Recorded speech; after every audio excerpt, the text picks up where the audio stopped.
ഞാൻ പലപ്പോഴും ആലോചിക്കും എനിക്ക് ഈ ഒരു ഭാഷ മാത്രം എന്താ നന്നായി പറയാൻ പറ്റുന്നത്. തെലുങ്കും ഞാൻ വളരെ ഫ്ലുവൻ്റ് ആയിട്ട് സംസാരിക്കും, കന്നഡം സംസാരിക്കും, ഹിന്ദി സംസാരിക്കും, അതൊക്കെ വേറെ കാര്യമാണ്. പക്ഷേ ഈ ഒരു ഭാഷയിൽ എനിക്ക് ഒരിക്കലും ഒരു വാക്കിന് വേണ്ടി ഞാൻ മുട്ടി നിന്നിട്ടില്ല, അങ്ങനെ ഒരു വാക്കിന് വേണ്ടി അങ്ങനെ ഒരു സംഭവം ഉണ്ടായിട്ടില്ല. അത് ഞാൻ എപ്പോഴും ഇതെന്താ ഇത്ര ഫ്ലുവൻ്റ് ആയിരിക്കുന്നത്, എനിക്ക് മാത്രം ഇത് ഇത്ര വശപ്പെടുന്നത് എങ്ങനെ.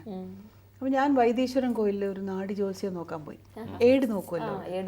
അപ്പം അമ്മയ്ക്ക് സുഖമില്ലായിരുന്ന സമയത്ത് ശരിയാവുമോ എന്നൊക്കെ അവിടെയും പോയി, എല്ലാ സ്ഥലത്തും പോയി എല്ലാം എങ്ങനെ ശരിയാവുമെന്ന് നോക്കാൻ. അപ്പോൾ അവിടെയും പോയി. അപ്പോൾ അവർ ആ ഏഡിൽ എൻ്റെ പാസ്റ്റ് പറഞ്ഞിരിക്കുമ്പോൾ എൻ്റെ പ്രീവിയസ് ജന്മം പറഞ്ഞു ഞാൻ ഐ വാസ് എ കേരളറ്റ്, ഞാൻ കേരളത്തിൽ ജനിച്ച ഒരു കുട്ടിയാണ്. അപ്പോൾ അത് കേട്ടപ്പോഴാണ് എനിക്ക് എന്തെങ്കിലും ഒരു ബന്ധം ഉണ്ടായിരിക്കണം, ഇത് ശരിയായിരിക്കണം, അല്ലെങ്കിൽ ഇത് മാത്രം എന്താണ് എനിക്ക് ഇത്രയും കറക്റ്റായി. ഇവിടുത്തെ ഞാൻ അഭിനയിച്ചിട്ടുള്ള പടങ്ങളെല്ലാം ഹിറ്റാണ്, ഇവിടുത്തെ ജനങ്ങളുമായിട്ട് എനിക്ക് പൊരുത്തപ്പെട്ടു പോകാൻ സാധിക്കും, ഇവിടുത്തെ കവിത, ഇവിടുത്തെ സംഗീതം, ഇവിടുത്തെ നാട്യം, ഇവിടുത്തെ നൃത്തം, ഇതെല്ലാം എന്നെ ഒരുപാട് അട്രാക്ട് ചെയ്യുന്നുണ്ട്. പേര് പോലും മലയാളിയുടെ പേരെന്ന് തോന്നുന്നു. അങ്ങനെയൊന്നുമില്ല, അത് ദേവിയുടെ നാമമാണ്. ഏതായാലും അമ്മയെക്കുറിച്ചുള്ള ഒരു ഓർമ്മ കൂടിയായാൽ നന്നായിരിക്കും. അമ്മ സംഗീതവുമാണ് പറയാൻ, അവരെ ഞാൻ MLV ആയിട്ടാണ് കണ്ടിരിക്കുന്നത്. അമ്മയായിട്ട് കാണാൻ എനിക്കൊരു ഭാഗ്യം അധികം കിട്ടിയില്ല. അവരുടെ അവസാനത്തെ ഒരു 4 കൊല്ലം അമ്മയും മോളുമായിട്ട് ഞങ്ങൾ അപ്പോഴാണ് തുടങ്ങിയത്, അപ്പോഴേക്ക് ഈശ്വരൻ കൊണ്ടുപോയി. പക്ഷെ എന്നാലും ആസ് എൻ ആർട്ടിസ്റ്റ് ഭയങ്കര ഒരു തൻ്റെ ഇടവും എന്നുവെച്ചാൽ സ്റ്റേജിൽ ഒരു ആർട്ടിസ്റ്റ് അവതരിപ്പിക്കുക, ഒരു സംഗീതം അവതരിപ്പിക്കുക, ഒരു കച്ചേരിയിൽ വന്നിട്ട് എത്രത്തോളം റിസ്ക് എടുക്കാൻ പറ്റുമോ അത്രത്തോളം റിസ്ക് എടുക്കും.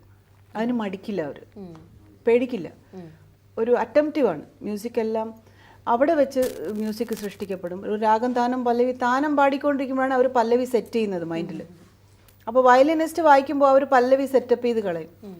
അത് കഴിഞ്ഞതിന് ശേഷം അത്ര പെട്ടെന്ന് ക്വിക്കായിട്ട് വളരെ ഇൻട്രിക്കേറ്റ് ആയിരിക്കും അത് അത്ര ക്വിക്കായിട്ട് ചെയ്യാൻ പറ്റും. അത്രയും ഒരു ഇന്നോവേറ്റീവ് ഒരു മ്യൂസിഷ്യനായിരുന്നു. പിന്നെ ഒരു ചൈൽഡ് പ്രോഡിജി ആയിരുന്നു. ഒരിക്കലും പ്രാക്ടീസ് ചെയ്യില്ല, മൂളത്ത് പോലും ഇല്ല പാട്ട്.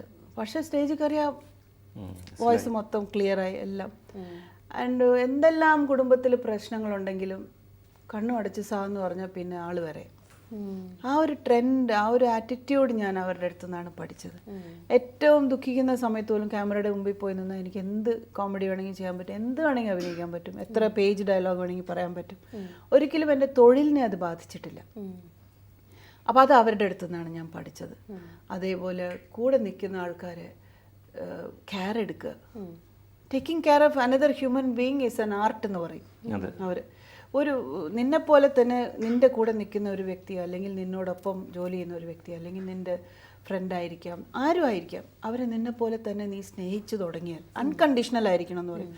ദൈവത്തോട് നമ്മളെങ്ങനെ എല്ലാം വിളിച്ചു പറയുന്നു, അതുപോലെ തന്നെ ഉള്ളു തുറന്ന് എല്ലാം പറയുക, സ്നേഹിക്കുക. അതുകൊണ്ട് ചിലപ്പോൾ അത് തിരിച്ചടിക്കും, ചിലപ്പോൾ നല്ലതായിരിക്കും. പക്ഷെ നല്ലത് തന്നെ പ്രതീക്ഷിച്ച് നീ ചെയ്താൽ നന്മയെ വരും. ഇത് അവരെന്നും പറഞ്ഞിട്ടുള്ളൊരു, അതാണ് ഞാൻ ഇന്ന് വരെ ഫോളോ ചെയ്യുന്നത്.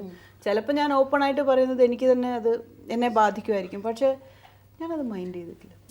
ഈശ്വരനെ വിചാരിച്ച് മാത്രമാണ് ഞാൻ എല്ലാം പറയുന്നത് എടുക്കുന്നതും. പിന്നെ ഈശ്വരനില്ലാതെ ഒരു ദൈവം ഇല്ല എന്നുള്ള ആ ഒരു ഫീലിംഗില്ല. നമ്മൾ അങ്ങനെയല്ലേ പറഞ്ഞ് വളർത്തിയിരിക്കുന്നത്. അവരെന്നും അതായിരുന്നു. കൃഷ്ണ എന്നുള്ളൊരു വിളിയല്ലാതെ ഒരിക്കലും പൂജാമുറി കിടന്ന് ഉറങ്ങുമായിരുന്നു. ലാസ്റ്റിലൊക്കെ അങ്ങനെ അമ്പലങ്ങളിൽ പോക്കൊക്കെ നിന്നു. പിന്നെ അവരങ്ങനെ അടുത്ത് തന്നെ കൃഷ്ണനെ കാണാം. അപ്പോൾ അവർ മരിക്കുന്ന സമയത്ത് എനിക്ക് ആകെക്കൂടെ എൻ്റെ കൈ ഏൽപ്പിച്ചത് കൃഷ്ണൻ്റെ ഒരു പടം, അപ്പൂപ്പൻ്റെ കാലം മുതൽ പൂജിച്ചിരുന്ന ഒരു പടം.